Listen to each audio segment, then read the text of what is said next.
2020 is looking like a bad year for Latin America, unfortunately. The region was set to rebound somewhat from a poor 2019 when per capita growth across the region fell below 1%. But now the global pandemic has put paid to that. And my own prediction is that the region, like most of the world, will fall into recession in 2020. That said, different countries in Latin America are facing different economic situations. In the case of Argentina, for example, you have a very high national debt,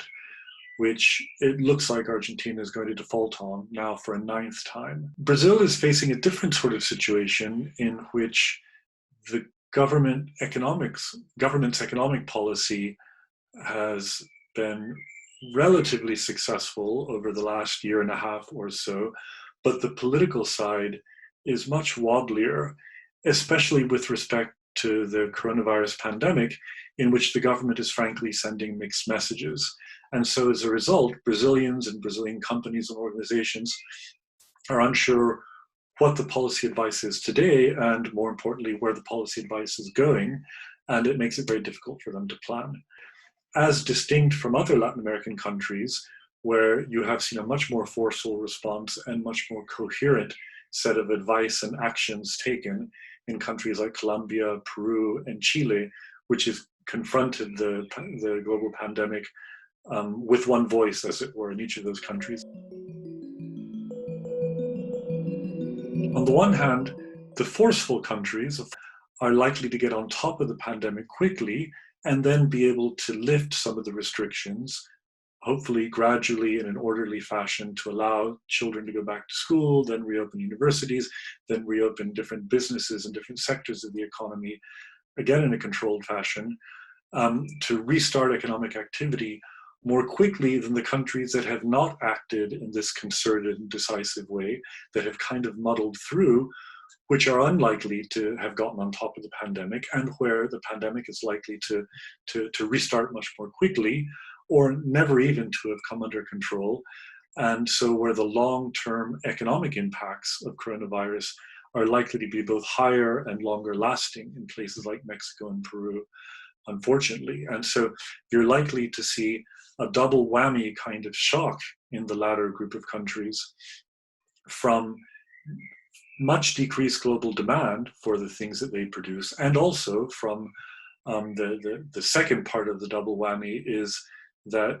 they'll have to continue reclosing or extending lockdowns or deepening lockdowns much further into the future than in countries that manage to get on top of it more quickly.